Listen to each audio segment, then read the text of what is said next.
Today we're going to look at domain, range, and functions. For some of you this might be review, and for others of you this might be the first time that you've heard it. So I want you to get the foldable out that when you have the flaps folded in, it looks like this. It says Dixie Royd. This is one of those mnemonic devices that can help us remember what these things stand for. So D stands for domain. The first I stands for input. And you can write these on the actual flaps. X stands for X values. And I stands for independent.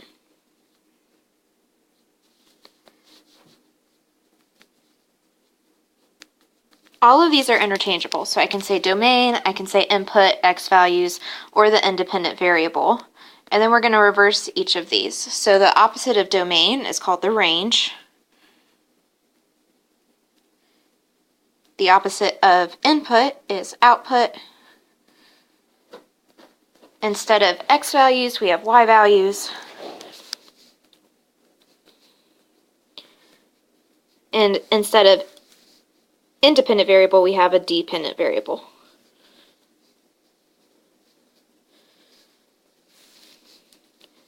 And then on the inside, we're going to look at some sets. Sets are when we have those squiggly brackets, tables, and something called a mapping diagram.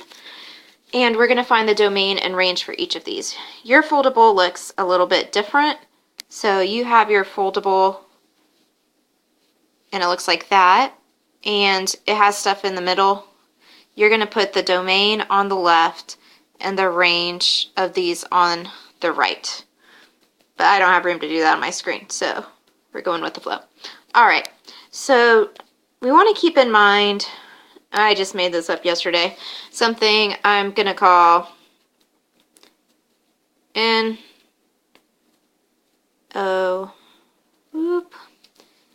N-O, which stands for no repeats, put it in order, and brackets. That's what it was. N-O-B. Yeah, I forgot because I just came up with it. N-O-B. No repeats, order from least to greatest, and brackets. Those are the main things that you will mess up when we do these problems. Okay, so I'm just going to leave that up there. So domain means I'm looking at my X values for set A, and if you want to use the different colors like I'm using, that can help. There are my X values for set A. So my domain, I need to remember to put brackets.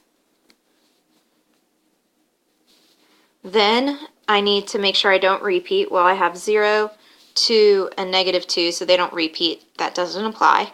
And then O stands for order from least to greatest. So the least is -2. Then I have 0. Then I have +2. For the range, we do the same thing, but with Y. So I'm going to circle my Y values in my other color. Don't forget your B means brackets. Then we don't want any repeats, so I'm only going to use one of the 3s. And we order from least to greatest, so 1 and 3. And we'll do the same thing for the next set. Domain is your X's. So we remember our brackets. We don't want repeats, and we order it, 1 and 2. Range, we want to look at our Y values. We put them in brackets. We don't do any repeats, and we do least to greatest, so 4 and 5. Same thing goes from a table.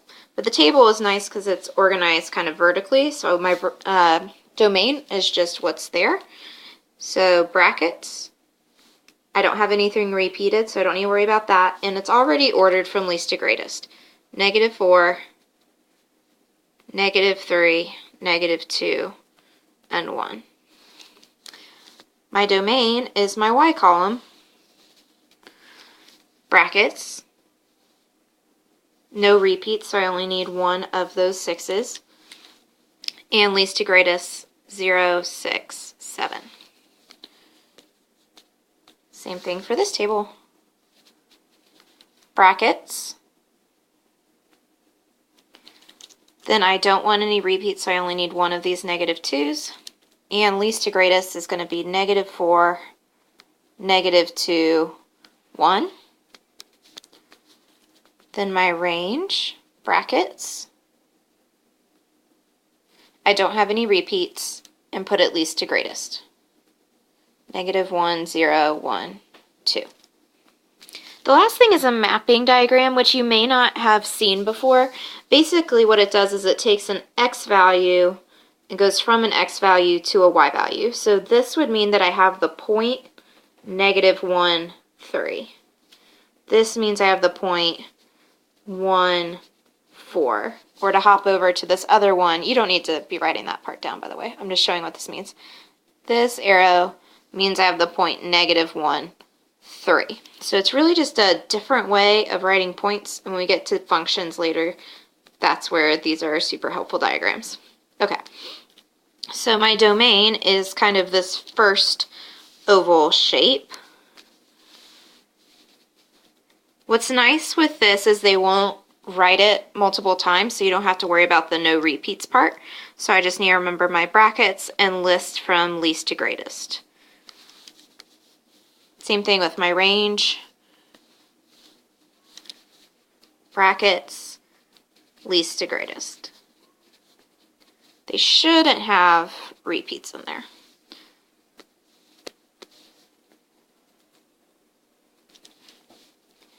Domain,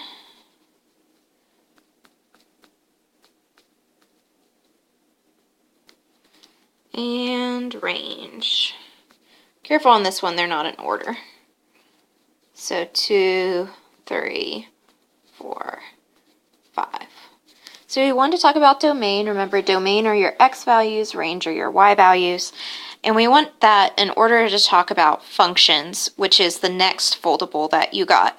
So find the one that says functions from points tables and mapping, and then from graphs. And on the inside, the top left flap says, do any x's repeat? So these are just the questions we're going to ask to find out whether it's a function or not. So if we answer yes, x's repeat. If the repeated x values go to different y values, then that means it's not a function. So if the same x goes to different y's, that's not a function. If they don't go to different y's, then that means it is a function. And if I don't have any repeated x's, then that means it's a function. So you want to be careful with the no's, because notice no makes it go to function, that it is a function. No makes it go that it is a function. So let's look at some examples. You might want to pause and write down these points that I filled in real quick. What I've done is on the left, I've given you some things that are functions. And on the right, I've changed one number or one thing in the problem to make it not a function. What I want to point out are a couple things on the left. You'll notice that my y values are repeated in this first set. That does not mean that it can't be a function. It's okay for the y values to repeat. It's okay if you look in the table for the x values to repeat, as long as they're going to the same y values. Okay? So if I have no repeated x's, so that my first point has -2, 4, and 0, those are all different, which automatically is going to make this a function. And with our mapping diagram, what you want to see is if I only have one arrow leaving each of the leftmost things in that oval, then it is going to be a function if you have one arrow. So let's look at what I changed over on the right to make them not functions. Can you find what I did in the first brackets? I have the -2 being associated with 3 and -2 being associated with -1. So I'm going to circle those. That's what's making it not a function. It is not the fact that I have a y value of 3 in 2 of those. It's okay for y's to repeat. It's not okay for the x's. The same thing happened in the table. Now I have the 2 and 9 and 2, 10. And then in my mapping diagram, it's the fact that now I have 2 arrows leaving -1. Notice I have 2 arrows ending up at 7. That's okay. It's that I have 2 arrows leaving -1 that it becomes a problem. And this might click, if that wasn't making sense, it might click better when we think about graphs. So when we look at graphs, we're going to use something called the vertical line test.